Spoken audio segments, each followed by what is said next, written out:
with regard to our event. Now we'll call the panel Demand and Trends.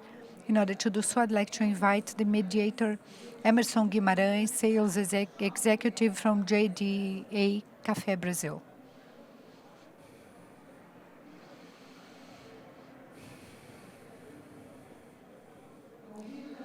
I would also like to invite Pavel Cardoso, President of the Brazilian Association of the Coffee Industry, ABIC.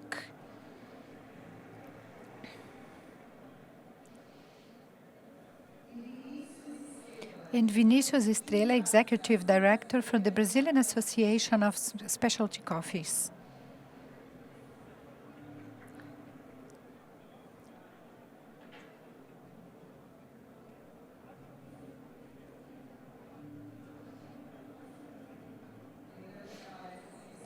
We have a silent lecture. Please use your headphones. And Emerson. I do hope you can all hear me. Good afternoon, everyone. I'd like to welcome you, Pavel. Welcome, Vinicius. It's a huge pleasure to share the last panel of today with you. This is a relevant subject for our category, talk about demands and trends. Especially nowadays, we're talking about a world that's more and more impacted by quick technology, innovation. I believe global and logistic factors add challenges to our chain. Lastly, but not least important, we have consumers that are more and more demanding and well-informed, and they have additional demands to our sector. Today, we'll talk a bit about all of those things through our panel. The mechanics here will be the following. We have actually 3 presentations. Pavel will talk about ABIC and the Brazilian Association of Specialty Coffees. And lastly, I bring you a national market view. In order to do so, and so we can begin our journey, I'd like to invite Pavel to talk about his expectations from the perspective of ABIC. Welcome, Pavel. Good afternoon, everyone. Thank you, Emerson.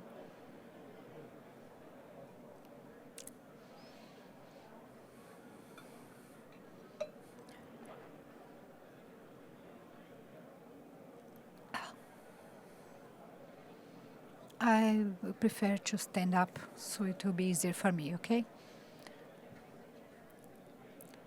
This morning, we already talked quickly about the project Cafés do Brasil, and here some of the perspective from ABIC on the domestic market and the evolution of the Café do Brasil consumption and the impacts brought by ABIC, and all of that has led to development in quality and the volume of coffee which is consumed in Brazil.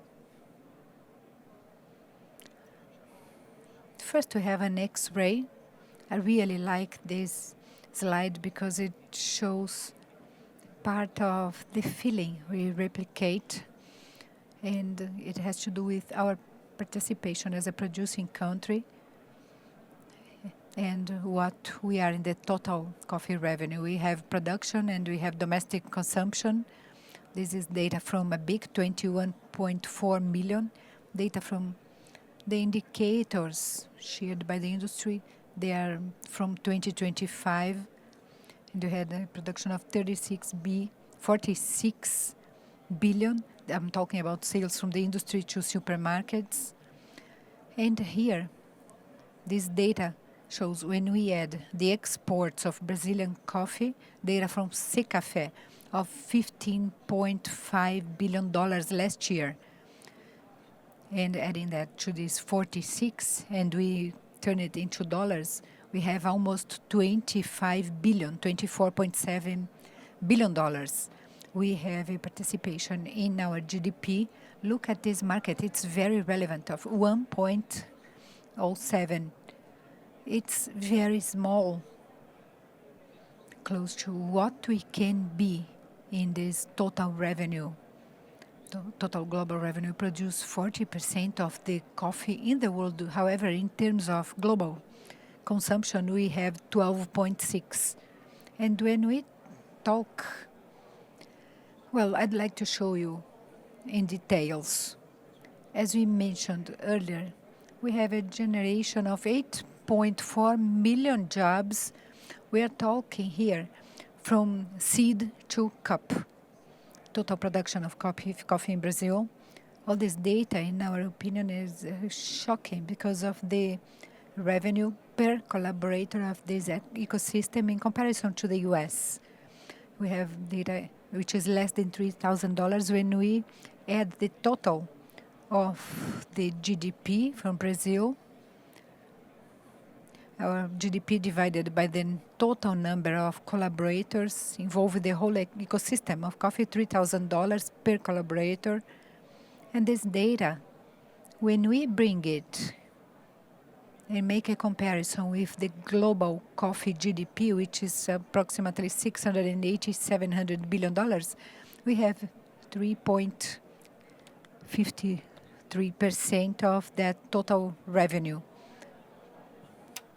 So that shows the share that this country has. This country that has a central role in coffee production, however, with 40% of the total production. We'd like it to take a more central role in terms of wealth generation. And now let's talk about domestic consumption in Brazil. Look how interesting. Let's go back to 1985. We had a total consumption of 6.5 million sacks, bags.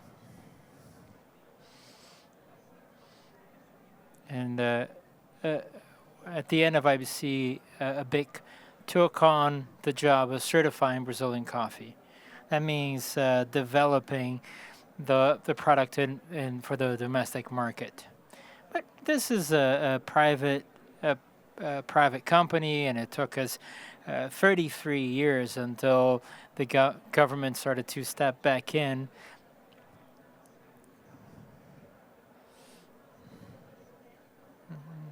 And then we started a new regulation that started in 2023. But we've been part in the education process for the Brazilian public. So we have developed the quality of the Brazilian coffee for the domestic market. We have a friend that's also a partner. I'm going to name names now. Renan Tuere, president of Café. He says that ABIC is a true savior of the quality of Brazilian coffee. Brazilian industry buys 37% of the national production. So that means that the national industry guided the Brazilian farmers market. Look at the numbers we've reached. 6.09 kilos, 4.82 of roasted coffee per capita. Truly astounding number. These numbers were published in February. And the reason for that is that in 2025 we saw an increase of over 20%, 83 percentage points. Who else could do that? Despite that increase, we saw a reduction in consumption of only 2%. I can confidently say that few other categories could do as well. The Brazilian consumer showed that he was not willing to let go of his coffee. Coffee is consumed in 98% of households in Brazil. Brazilians will not again give up their coffee. Here are professionals that take part in these very intense certification processes. ABIC has its own program. The goal is to give the support that national industry needs. We need to be able to navigate this market environment that's very, very demanding, very strict. And we're proud to say this. The whole coffee ecosystem is is affected by the exemption from seed to cup, and it's thanks to the bill brought by ABIC. We're very, very happy to be part of this front, this advocacy initiative. ABIC has a number of certifications, and we're proud to say this. They embrace different types of coffee, extra strong, gourmet, special coffees, traditional, and so on and so forth. Vinicius will talk further about this. This contribution is very positive to the whole Brazilian ecosystem. ABIC works very hard, is very dedicated to improving the industry. We have been working with CDPC. Our goal has been to promote Brazilian coffee. The idea is to establish these brands and to promote the image of Brazilian coffee around the world. Brazil should take on the prominent role that it deserves. So yes, we are doing a lot of work, but this should be a government initiative. Government should dedicate $55 million in marketing. It shows the potential that lays dormant. ABIC has a number of research and innovation projects.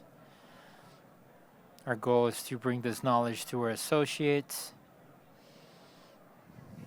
Seriously, Vinicius. Yeah? What was coffee 30 years ago? Yeah, we had 2 or 3 options back then. Now you look at a supermarket shelf, we have a whole aisle. A number of different coffees from different origins, different roasts, different packagings, and so on. And the novelties keep coming. Cold coffee is a novelty in the United States, and we recognize how popular this could be in a tropical country as is Brazil. You can talk about what is happening in China. There are different blends of coffee that are attractive to the young consumer. This can be a doorway to the young consumers that will then become a long-time client and consumer of Brazilian coffee. The ABIC evaluation project is incredible. Those involved already know this. But I have to say I feel a little bit embarrassed about talking about this. But I have to say one of the problems that I'm having is that I can't hear my own voice here. ABIC has a certification project. We evaluate all the way from the origin. We're very strict, and we go all the way to the supermarket shelf. This benefits our associates as well as non-associates. We also have auditors in loco that evaluate the coffee plantations. We evaluate a number of markers. We ensure that our associates are following the best practices. And this is very positive. It means that other associates end up developing other certification progresses and processes.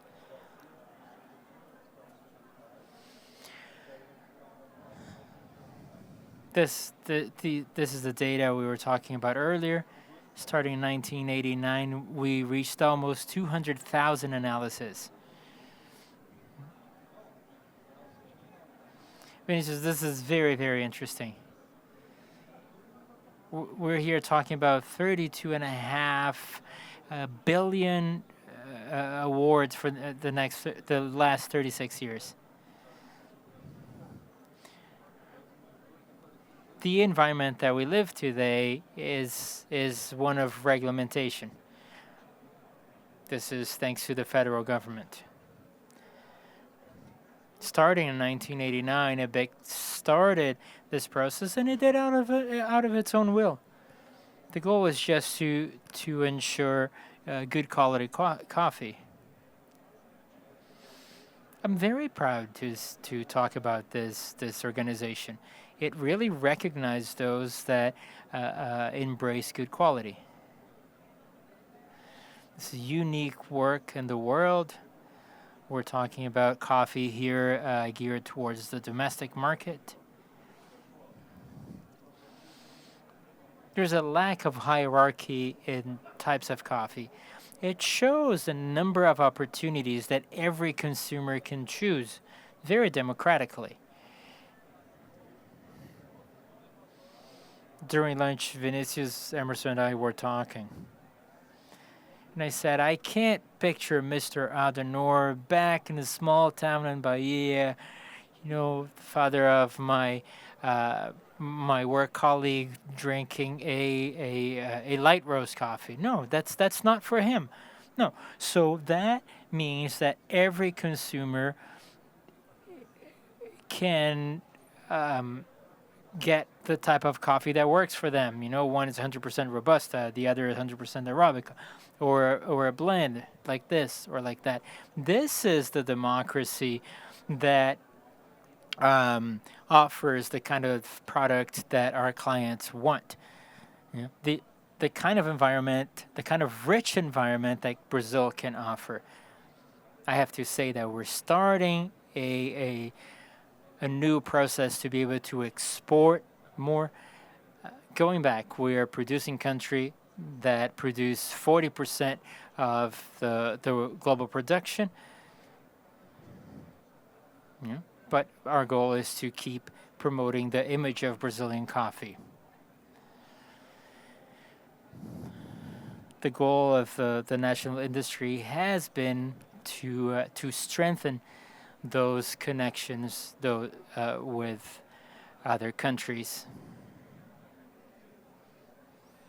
Please allow me to go back to this topic over here. ABIC started in 1989. In 2004, we understood that not all coffee is made the same. So we divided in traditional, superior, and gourmet. But there were differences in terms of senses for coffee. There were different punctuations for different types of coffee. So we released a type of a specialty coffee with different sensory notes. So we developed a new sensorial protocol. It's deeply anchored in research. We had included 600 experts in Brazil. We included roasters, coffee lovers, entrepreneurs.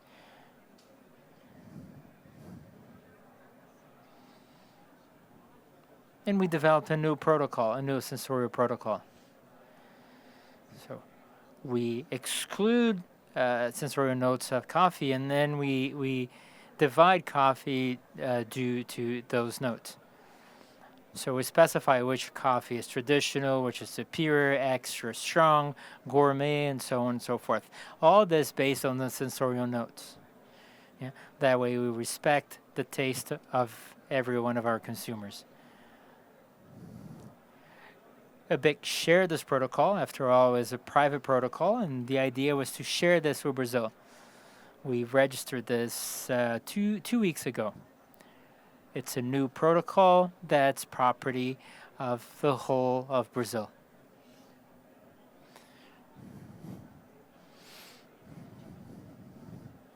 And this is a new project. And starting here in Brazil, after all, this is a national protocol. we shall have new recognition in the international scene. This is a protocol that classifies coffee due to sensorial notes.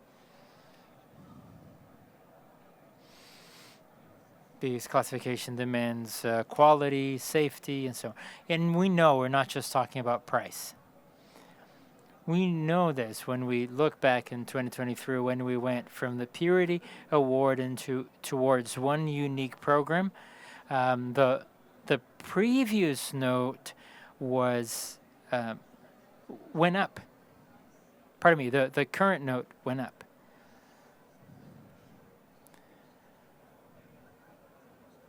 And this perception happened exactly because we were able to reach our final goal, delivering better coffee by the day to our consumers. Here are the different coffees: traditional, extra strong with like around 40%, and then with superior, extra strong, and special coffees. I like to wrap up with these trends. That means health, well-being. We know that coffee is tightly related with health and well-being, as well as physical activity.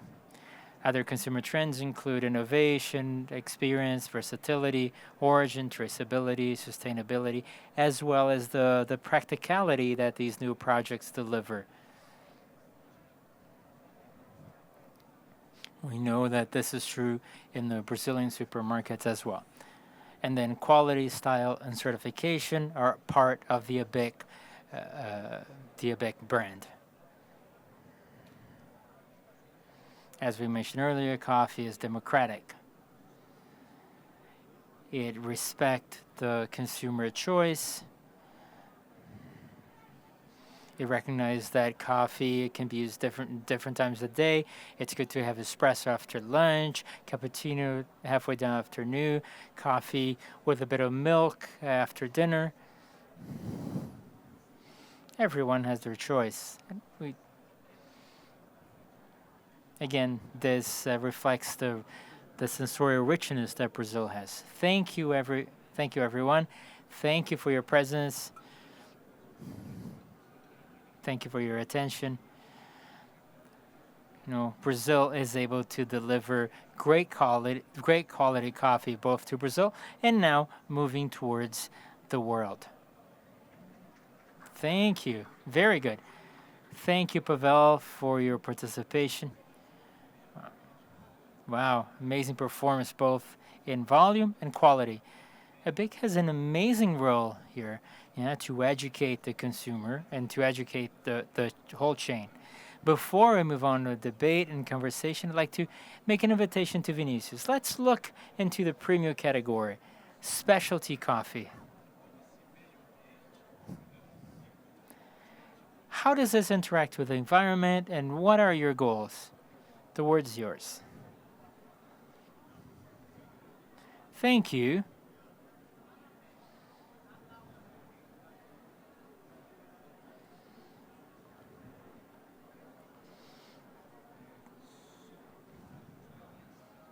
Just give me a thumbs up to show me you can hear me.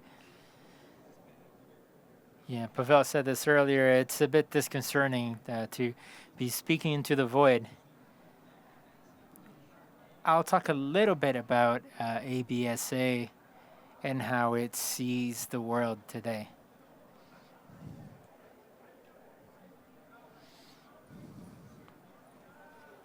I'm having some tech problems here. Let me ask for help.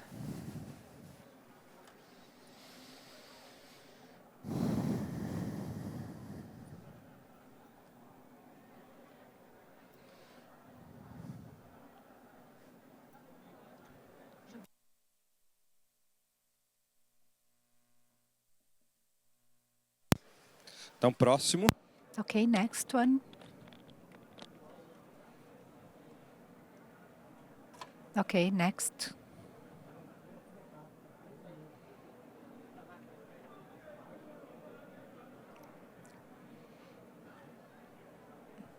Has it passed? No. Is it passing? No, not working. There we go. The first thing we should discuss is basically the following. I will actually try to answer two questions. How the specialty coffee segment has been shaping consumption and trends, what happened in the past, and I will try to answer the question related to where we are moving to. So I start with the definition of specialty coffees from BSCA, which brought us this far. So any coffee free from defects produced sustainably that receives more than 80 points in a sensory assessment. Well, through two special attributes, trackability and sustainability, and then the evaluation, the score.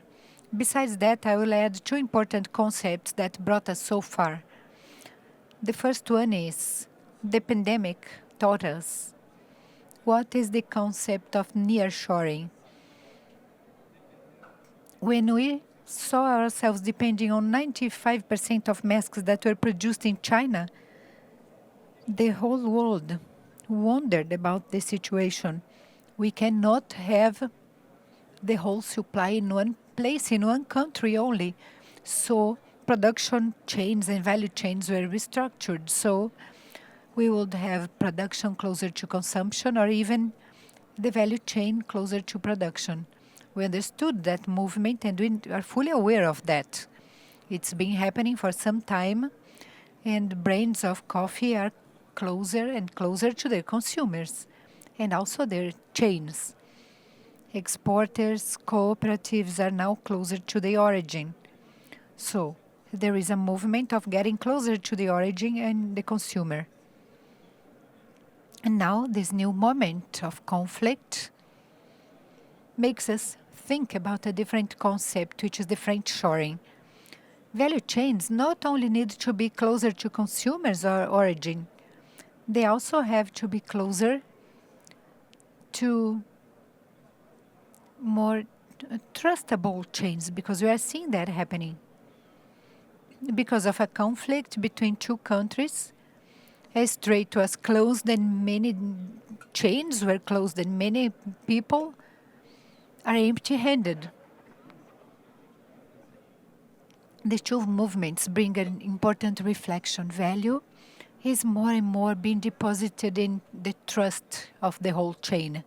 A broken chain that does not communicate, does not deliver value to the end consumer. Who is that consumer? Clearly, everyone can see the transformation, new generations that change their consumer habits. Wine consumption in Europe is dropping by 14%, while wine consumption in Brazil is growing by 41%.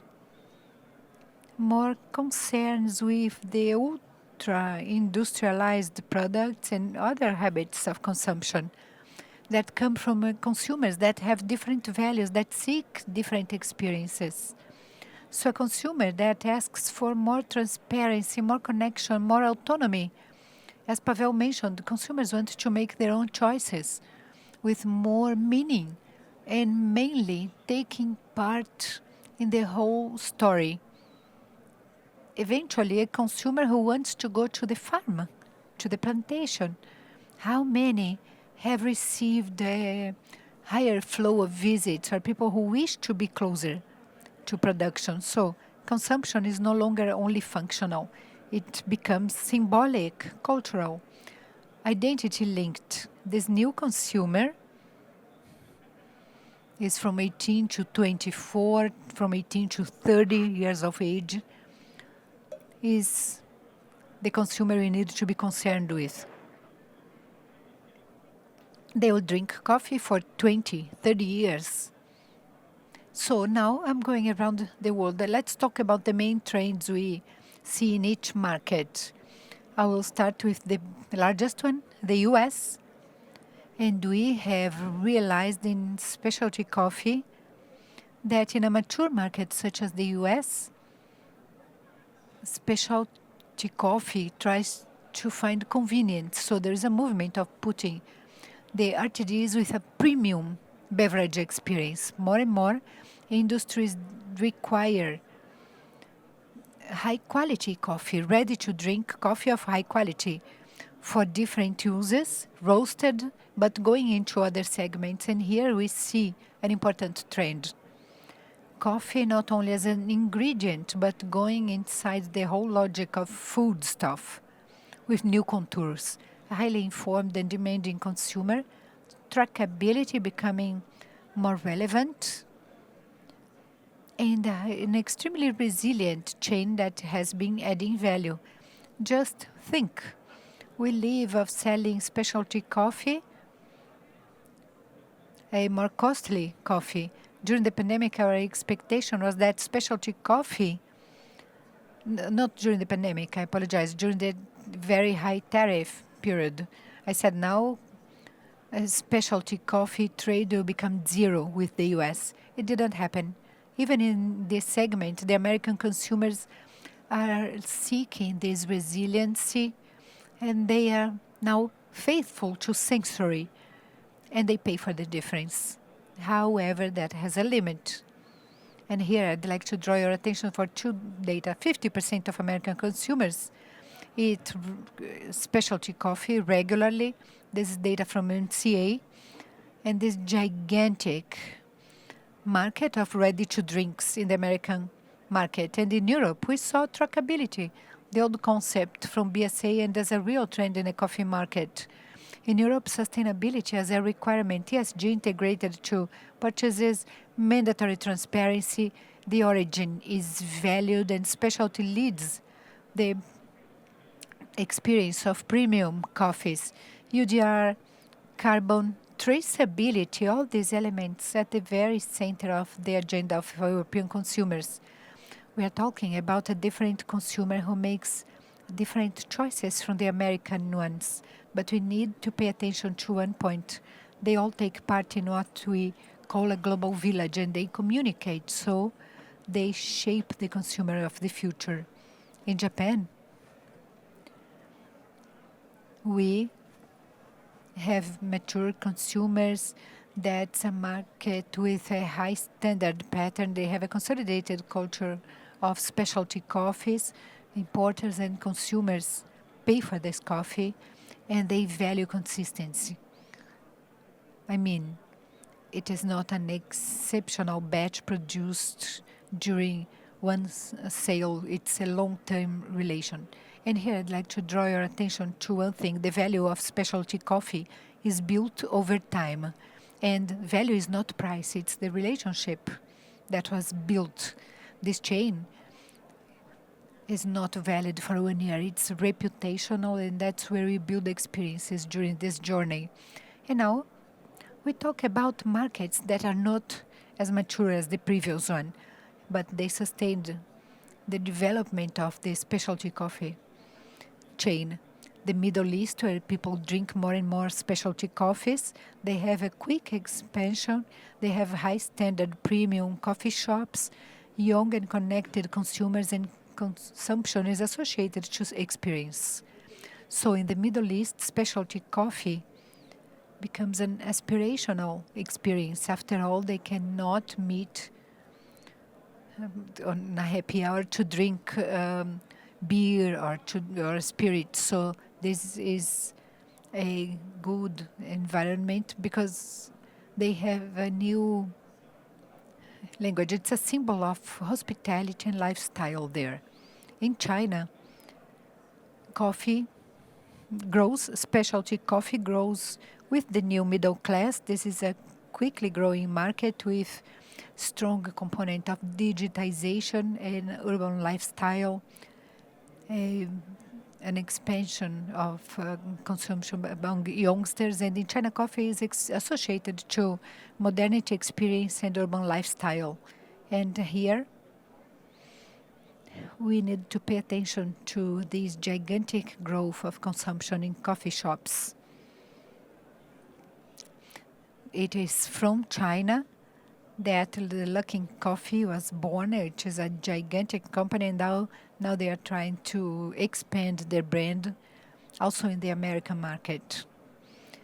In the Asian Southwest, which is one of the consumer trends, we have a digitally native market, a strong culture, and they have a more experiential and visual consumption, and coffee shops are growing quickly. They have baristas at the center of discussion, inviting consumers to take part in this new experience, a young experience, a dynamic experience, and mainly adding to the consumption of tea and other beverages.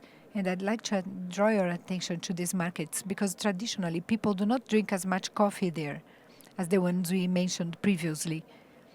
And that's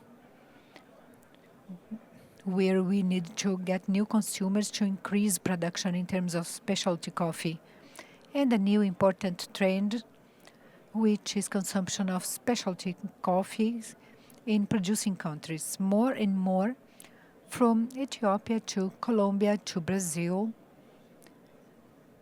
Also, the origin becomes a consumer market, so growth in the domestic market, more coffee shops, and education growing, and a culture of stronger quality. Producing countries are no longer only origin. They are also an expanding market for specialty coffees. We see that clearly looking at the growth of coffee shops in smaller countries such as Panama, for example, and verticalization of businesses that are attached to specialty coffee with tourism and coffee shops and different experiences not related to the beans necessarily. And here we have Brazil, Indonesia, that will have a growth of 72% within 10 years.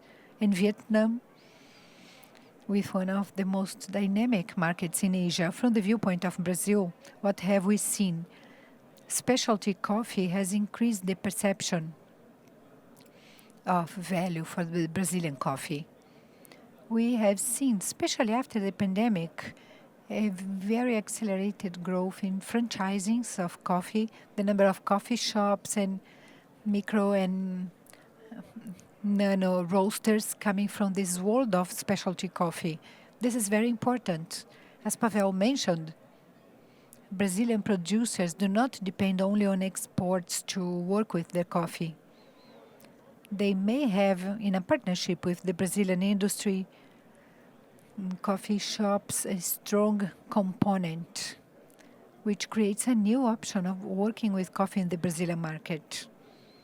A consumption of from 5 to 10% of the specialty coffee, and in Brazil, specialty coffee influences the language of the whole market, with origin, quality, trackability, and experience, bringing all those things into the center of discussion. And we see a structural change happening inside this market, which is the following. If we talked about the classifier as a word of authority in the world of coffee, the recommended coffees, but more and more we see the barista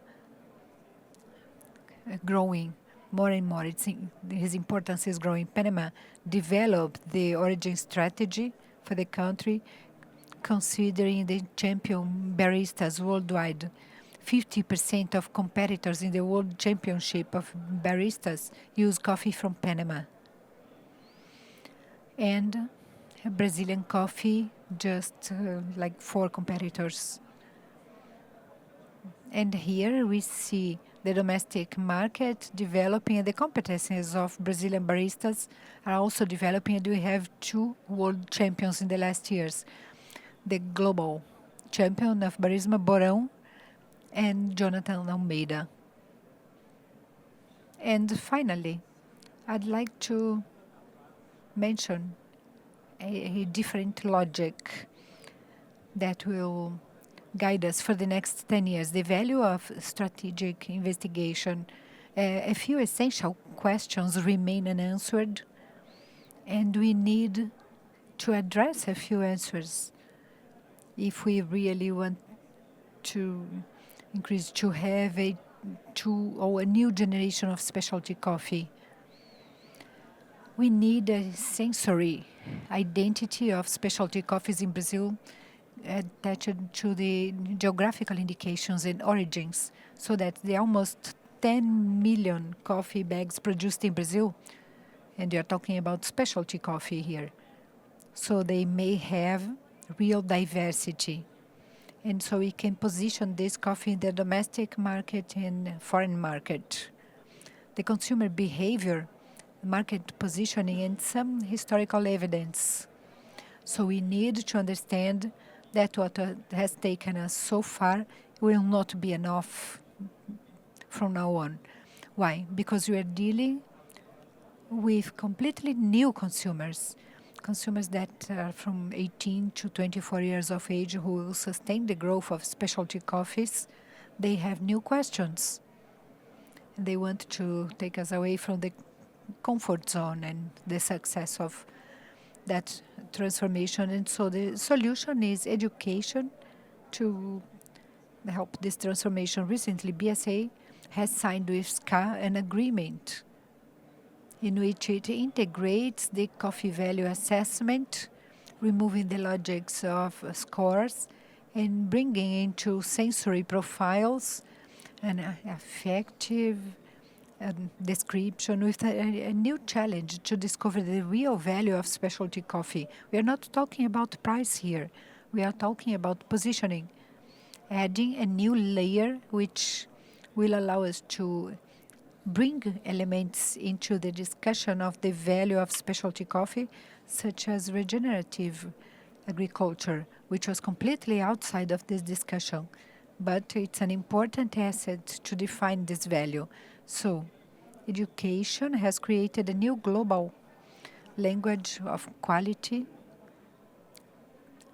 through this global scenario in which BSCA is inserted with SCA.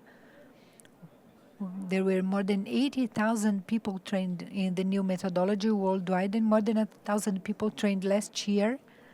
These figures are from last year in an educational program organized by BSCA in Brazil in partnership with SCA worldwide. So, the concept of specialty coffee evolved. It used to be intrinsically about the quality of the product, but now it considers quality, impact, experience, relationship, and transparency.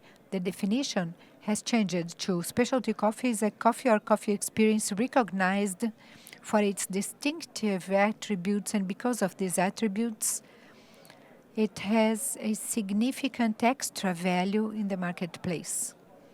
We are no longer talking about price. We are talking about the possibility of having deeper relationships with consumers, answering new questions also that consumers are asking, and we need to address all these new questions. And the last slide, which summarizes part of our discussion, are trends that shape the future of coffee. We have more demanding consumers who demand more education and take part in the whole story.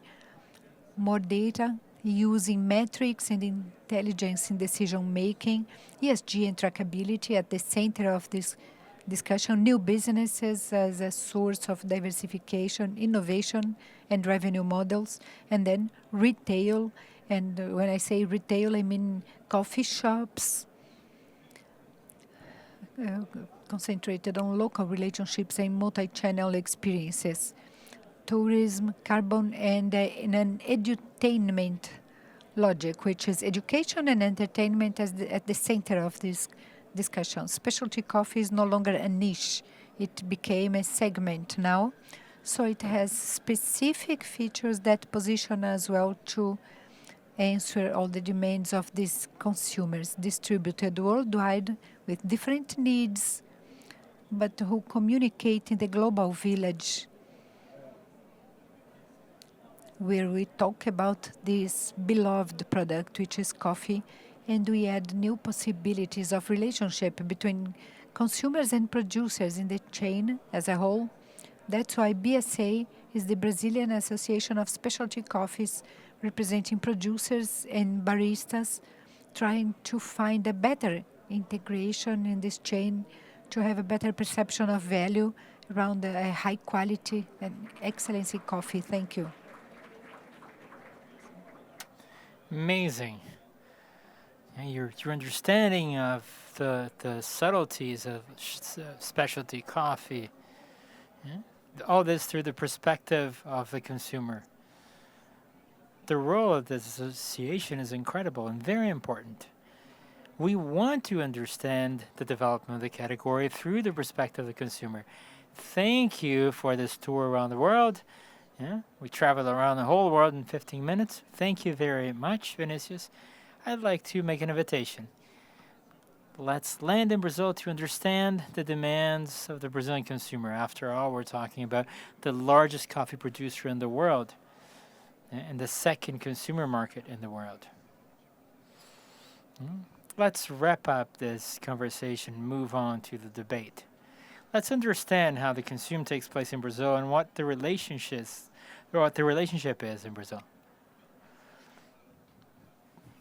Before we get into the numbers and the trend, I'd like to say something. I'd like to talk about GD Pet, multinational and coffee sector, and now we're part of Keurig Dr. Pepper. I believe all of you are aware of it. We went through a large change, and now we have a much larger portfolio. We have well-known brands such as Pitt, Jacobs, our very premium coffee. We have an amazing selection for Brazil. Our brands bring nuances of specialty coffee for every type of consumer. We have over 19. We have more than 3 cups a second around the world. That means we're over 21,000 coffee lovers. We're part of a number of different projects. We work with small producers all around the world.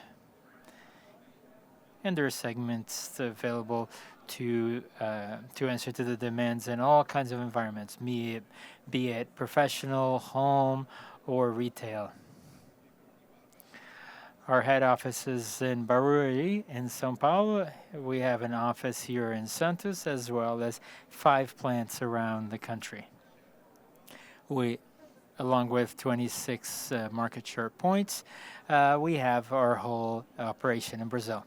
Let's talk about coffee consumption in Brazil. I divided conversation five different topics. First of all, Brazilians love coffee. We have an emotional relationship with the beverage. That's the first beverage at home. Yeah, we have a permeability of 90%, only after water. Yeah, that's part of our everyday life. Secondly, Brazil is very powerful. We have over 33 billion in revenues. We generate lots of jobs, millions of jobs generated in Brazil. Brazil is a powerhouse, both producing and consuming coffee. It's over 31 billion cups in every home. This is very relevant year after year. 97% of penetration in the market. Our culture is very geared towards roasted and ground, very different from some European countries. 86% of our coffee is within roasted and ground, followed by soluble coffee. According to Vinicius, this is a growing trend. Now, premium coffee. This is another emerging sector. At the end of my presentation, I'm going to share some numbers with you. This is another opportunity that we shouldn't turn our noses at. The question is, why do we like coffee so much? Why is our relationship with coffee so emotional? First, it's present in our everyday. We wake up drinking coffee. But that's not all of it. Coffee is a source of energy along the day. It re-energizes us. It offers us a chance to indulge. The coffee helps us to reset. Sometimes for a change of mindset. Sometimes you're at work, you're tired, you stop and say, I'm going to have a coffee. That re-energizes you, helps you ground you. Yeah? The relationship is emotional. And that's why coffee is so present in every Brazilian's life. Aside from that, we have a deep relationship with coffee, all the way back to the production, to the origin. That's because we understand coffee, we grow coffee, and we serve the world. Who doesn't feel nostalgic? Who hasn't had coffee at their mom's house? Who hasn't gone to a countryside restaurant where there is a coffee pot by the side of the stove? We like that. We enjoy it. We start drinking coffee in our childhood. In fact, this is very different from Europe, let's say, where people start drinking coffee in their adulthood. Here, we start drinking coffee in our childhood. It's an emotional and long-term relationship with coffee. We mix coffee with milk, with cream. We mix it with sugar. My colleagues have said it. It's very democratic. People enjoy coffee the way that works for them, which makes coffee very important in Brazil. Let's understand the coffee in numbers. Roasted and ground is equivalent to 90% of consumption. According to Nielsen, we have 42.8 brands in Brazil. We call those entry brands, more accessible price-wise. Over 40% are the more well-known brands. And then 3.3% within roasted and ground are represented by specialty coffees. This is where we can start thinking about opportunities to develop portfolio. Brazil has a permeability of 48% presence in homes, which means there is room for growth. But we think the biggest opportunities is in specialty coffees. We can think about different kinds, soluble coffee, cappuccino, capsules. That's 55% of the categories. It's also growing, also developing. Do we have opportunities? Are Brazilians open to drinking other types of coffee? Are Brazilians open to trying special coffees and to start talking about consumption? And not just that, to start thinking about different options for consumption. What coffee am I going to have in the morning? What coffee will I have during a business meeting? And so on and so forth. When we think about the consumer, there are 2 points to focus on. First, let's focus on force and performance. Look at the graph on the left-hand side. This is true since 2021. Here we're looking at 56 tons a year. The volume fluctuates along the year more or less by 5%. That is when we index 2021. Look at the bottom line. This is the price of coffee. For the consumer. In 2021, it used to cost 25 reais per kilo. Today, it costs around 60 reais. So we see a growth of over 230%. And it shows the strength of the volume. It shows that Brazilians are open to trying different types of coffee. It's not just price. Isn't that what you said, Vinicius? It's not just price. There is a relationship of trying something new. That coffee is democratic. This happens when we think about mixers. Look at the figure on the right-hand side.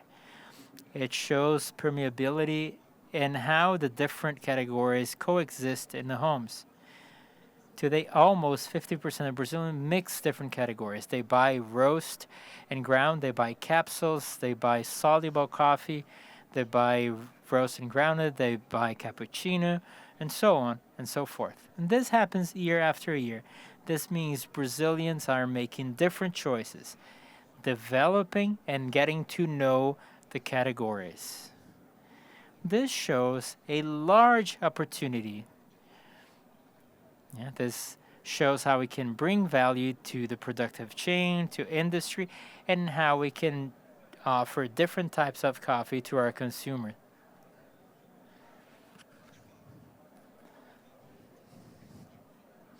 let's talk about the consumer behavior. Yeah, and in front of the shelf, in front of the supermarket shelf. What's available there? What we're seeing is that consumer behavior has changed and evolved. 70% have tried premium coffee. What does that mean? At least 70% of Brazilians have had contact with premium coffee. The demand grows by 123% online. Let's talk about purchase decision. There's a research that shows this. Consumer buys the regular coffee. Consumer usually spends 30 seconds before making the decision. Now, when thinking about specialty coffee, they usually think a whole minute before making their purchase. They think about the origin, all kinds of information before making the decision. So that means the more information we supply, the more the consumer has to work with. So more education, more information.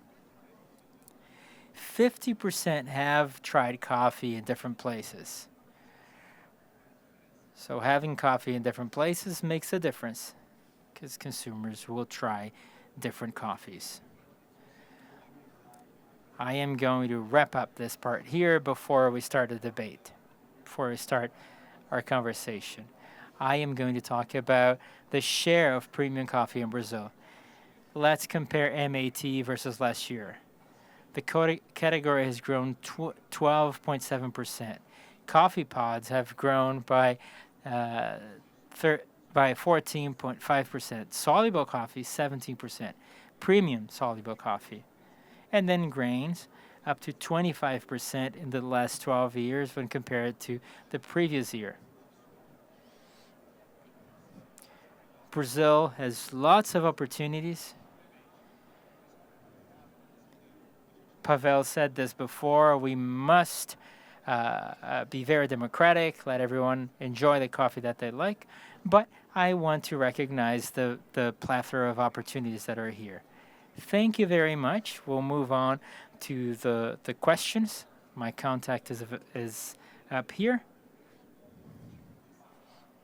I'd like to start our conversation.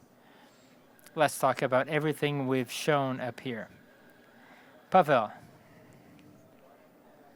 I have a question for you. Certifications. We know consumers increasingly demanding, they're increasingly informed in Brazil and outside. Certification as a tool of education makes all the difference. How do you see the future? What's the importance of the certifications?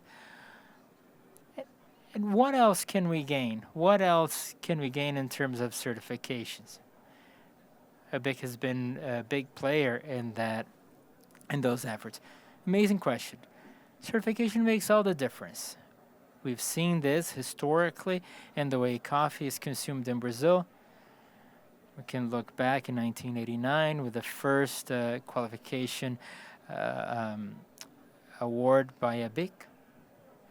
We had serious problems with counterfeit coffee in Brazil, but that has been sorted out.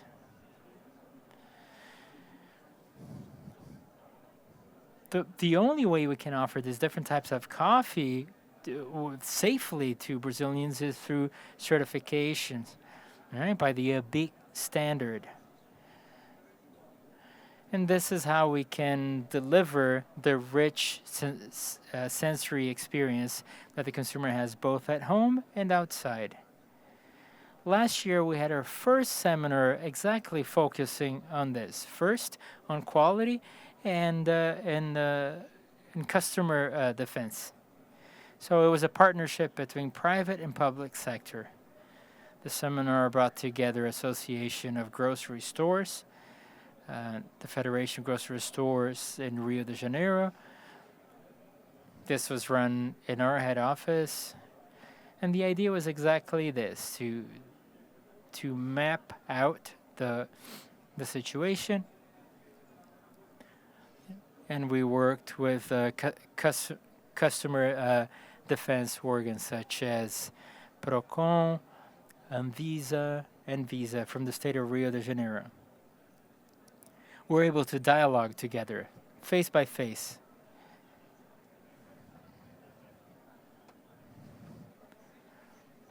The idea was to have a certification that can be truly recognized by industry, associates, known associates. After all, we're trying to attract more associates.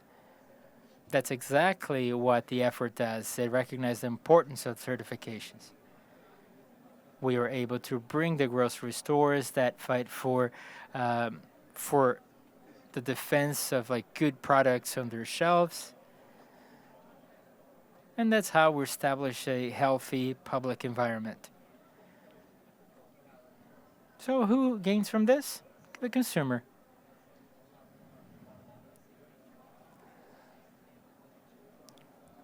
This took place in January, exactly when we were coming out of last year.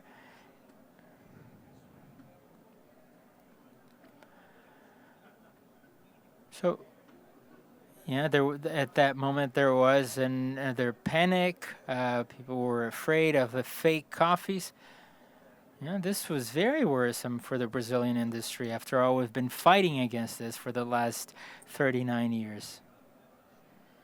At that time, we're very assertive. We brought together the Grocery Store Associations of Brazil. And we recognized that taking this next step was the biggest challenge ahead of us. We had a seminar in Rio de Janeiro, had a second one in the state of Minas Gerais. Again, we brought together the Association of Grocery Stores. And once again, all public regulatory agencies. We signed a new protocol, a partnership protocol of the national coffee industry with the grocery stores. So we have a new agreement. The idea is to say, grocery stores can say, we'll no longer take these coffees without the positive registration.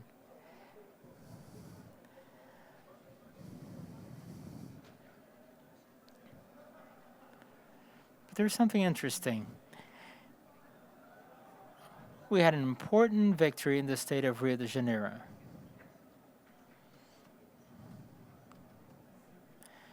We started working with government agencies in Brazil. We apprehended over 16 tons of counterfeit coffee. Currently, 170,000 kilos were apprehended. So, conclusion is, our efforts were positive. What we're trying to do is exactly to offer these certifications. According to the president of Sergi, you can no longer buy coffee without the ABIC seal of approval. So what we want is exactly to offer to the consumer a standard that they can recognize and trust. We've seen consumers spending a whole minute to choose your coffee. So that type of information on the shelf is very important. We understand that we'll be able to make the customer choice more diverse and more democratic. So let's look at the consumer. You are able to give greater safety to the consumer, all the way from seed to cup. Let's think now about the premium coffee. The consumer, the premium coffee consumer itself is often interested in more information. They want to know about origin and other information. Yes, that's why certification is so important. It's certification that can share that kind of information, give the consumer greater assurance that he can buy that coffee. I'd like to highlight an agreement with ABIC. CSA certifies the raw material.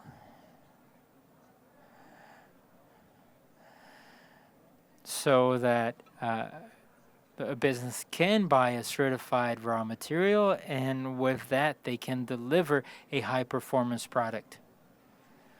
Truth is, at the end of the day, the consumer is looking for that good coffee. What they're looking for is a good experience, something in their cup that will justify the price they're paying for.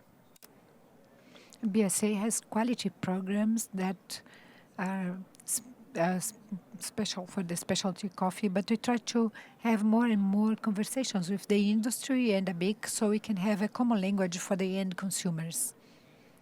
And the assurance of a memorable experience in the cup when we are talking about specialty coffee.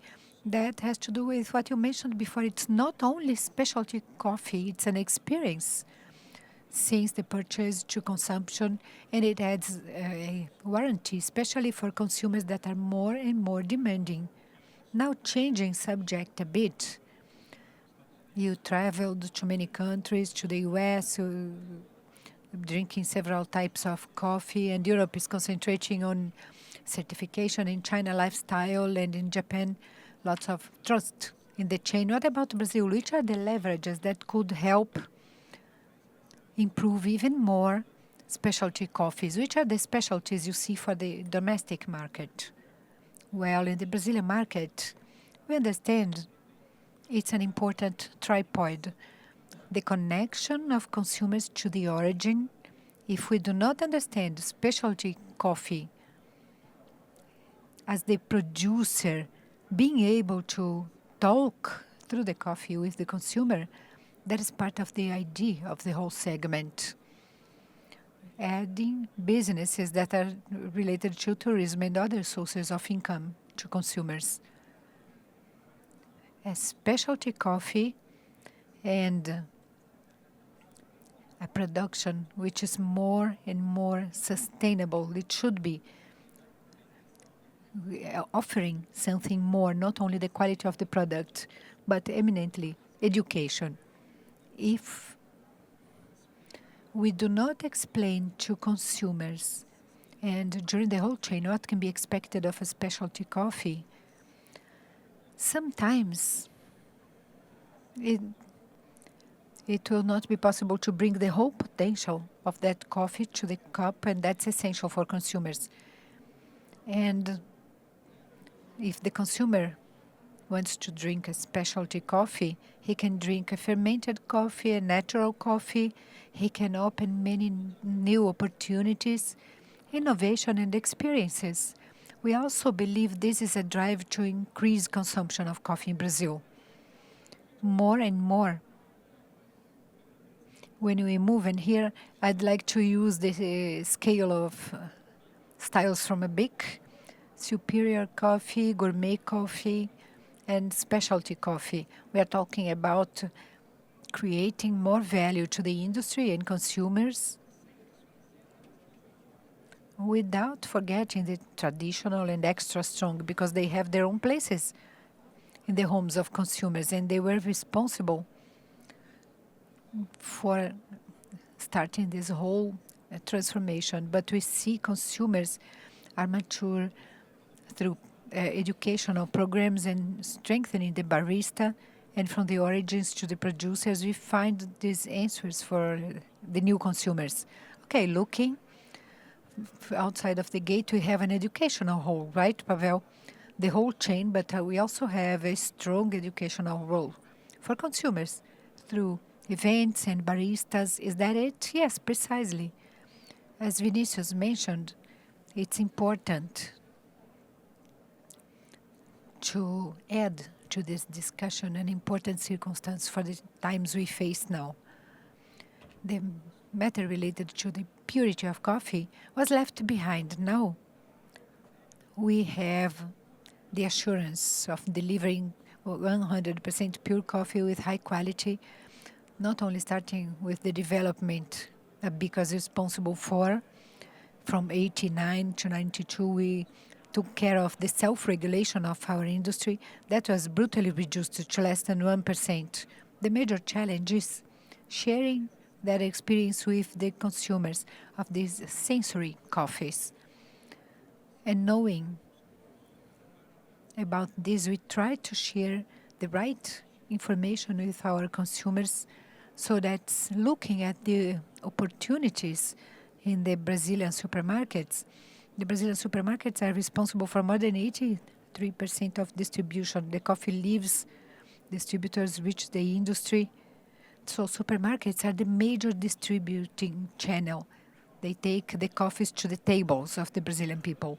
However, sharing the right information, you should understand they are interdependent markets. They retrofeed in a positive way. Specialty coffee helps producers to take better care of the crops.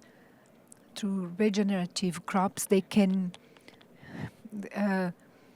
concentrate on consumers that spend more, buy the best coffees and choose very carefully the type of coffee they want to eat. You should remember, however, that we have consumers that really prefer the strong roast.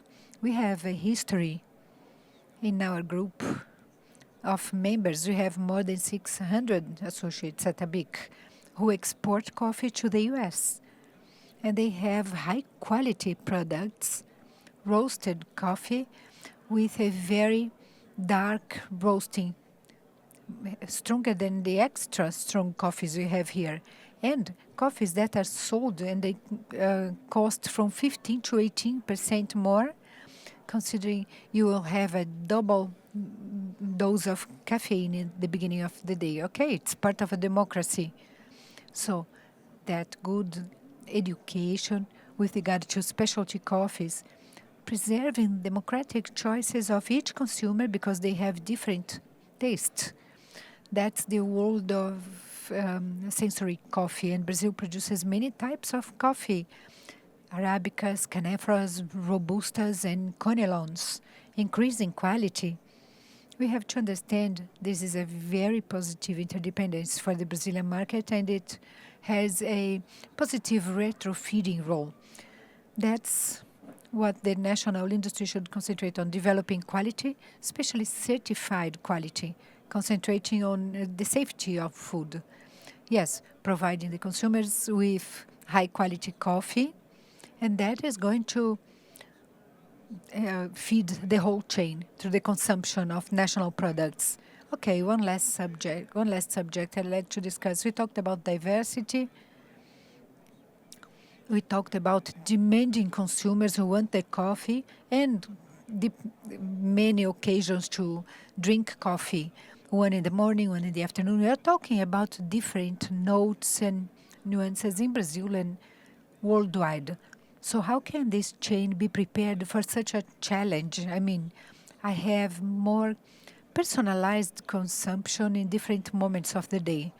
So how can the whole chain be prepared from the seed to cup to the industry? Would you like to begin? I can begin. Well, I believe the chain can be prepared with something that is quite unique to Brazilians. With this type of discussion, understanding that BSCA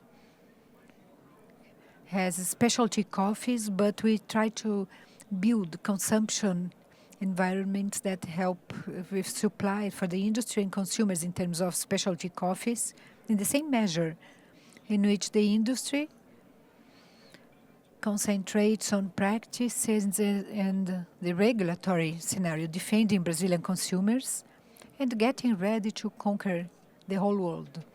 Just as my colleague from Café will go to Europe to defend us as Cafés do Brasil on all those discussions around sustainability, as our colleagues from Soluble Coffee are also going on a quality journey, and all the other institutions, CNA and CNC, that are connected to production, bringing new technologies and new techniques to producers. All of us as a chain reunited with one purpose: not losing sales, not leaving one bean of coffee without a noble usage, and with quality assurance to reach consumers. I believe this characteristic of Brazil of having many different institutions makes the whole discussion much richer, and we become better prepared and more resilient to face such challenges. We have industrialized coffee available for exports and to meet the needs of the domestic market. Yes, that's why Brazil is so powerful in exports, in specialty coffees, in production, and in soluble coffees, and also in the domestic market, because ABIC helped us to build the second better and most important market for coffees in the world, and that's the governance and interdisciplinarity that brought us this far and will allow us to answer all the questions of new consumers. Answering your question and complementing a bit of what Vinicius said, the industry is getting ready by creating value, and value creation with the responsibility that is up to the national industry that buys almost 40% of all things we produce as a coffee producing country. And the responsibility of creating value will take us to the next challenge of the domestic industry. I like to say that repeatedly, which is exporting industrialized product from our major associates, the middle-sized industry, the small industries. ABIC started working on a project which is called Nano Industries. I'm talking about very small roasters who love coffee and want to go into this segment of small size industrialization. We are talking about 5-10 bags of coffee and adding value to the tables of Brazilians, to a very specific group who wants to sell sensory coffee. This type of experience will promote, well, we have members who have programs with storytelling from producers, and they take industrialized coffee to some countries. That's only the first step. I like to say it.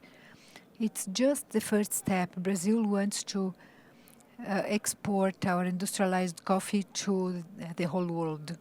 We started earlier in Mercosur, in the European Union, developed a mutual cooperation agreement that considers the gradual reduction of tariffs to give better access to all the inhabitants of Europe with a gigantic market. Buyers of Brazilian green coffee, and we have the challenge of taking that added value to the industry, taking more part in all the wealth created worldwide by this industry. I mean, adding value, so all the stakeholders in the associations can take part in decision making, so we can be ready for what's coming. I'd like to say we are talking about a very strong and constructive change so our category and our industry can keep growing and evolving. Yes, I'd like to say this is perhaps the best moment for the Brazilian coffee.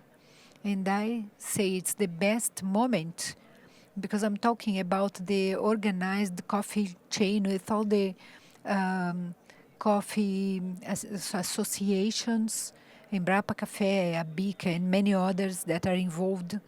And Embrapa is developing different products and is taking the next steps so we can develop more technology.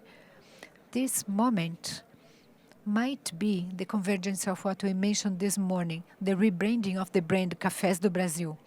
The next step, I am sure, and I like to repeat it, Brazil will be the main actor in the global coffee chain. We are producers and we improve the quality of our coffee, our green beans, but we need to take part in the global revenue, in wealth generation. We need to take part in this amazing wealth generation that the coffee world gives to everyone who is involved. Yes, we have a whole horizon of opportunities. Well, we will be closing here. I'd like to invite you for a final discussion. Vinicius, can we start with you? Do you have a final statement?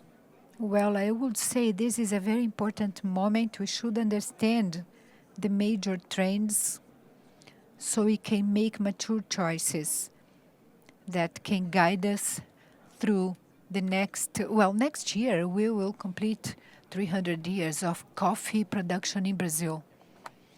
And I believe we can keep doing it during the next 300 years.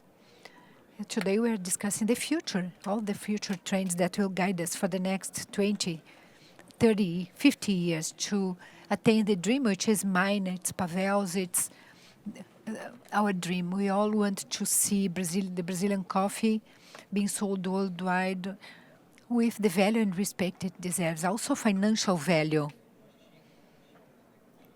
In the 80s and 90s, we had a major challenge, and it was a problem. Eliana is here with us, and she will remember. Dr. Darcy Lima has led, through projects from ABIC and CDPC, a survey, Coffees and Health. And it was a challenge in a scenario where there was no Instagram and there were no social networks. It was quite a challenge.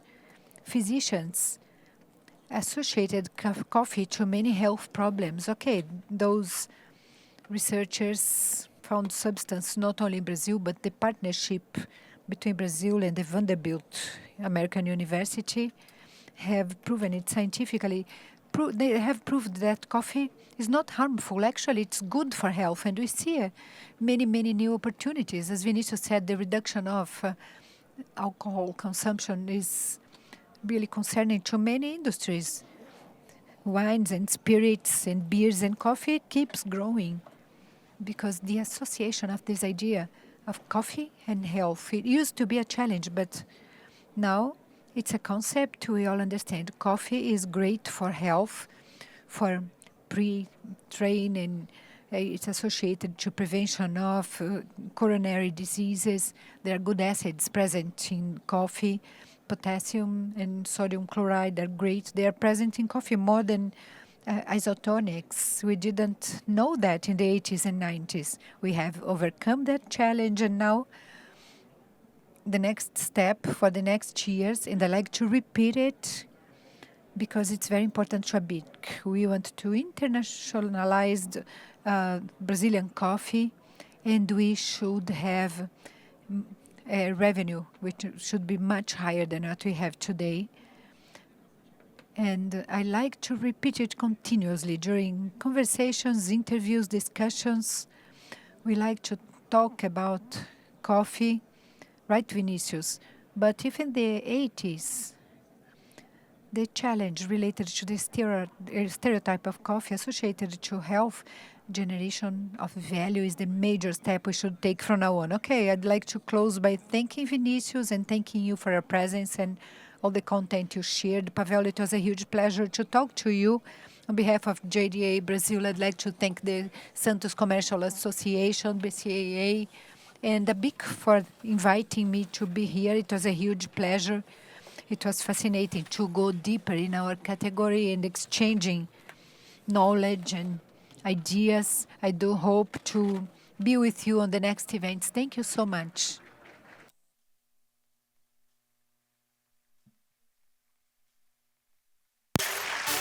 Agradecemos aos participantes. We'd like to thank all the participants of this panel. Let us take the official picture now. Meanwhile, let's see the graphical facilitation of this panel. Our artists are right here. They work with sentences, drawings, charges. There it is, Brazilian coffee. Wonderful work they have done for this panel we have just seen.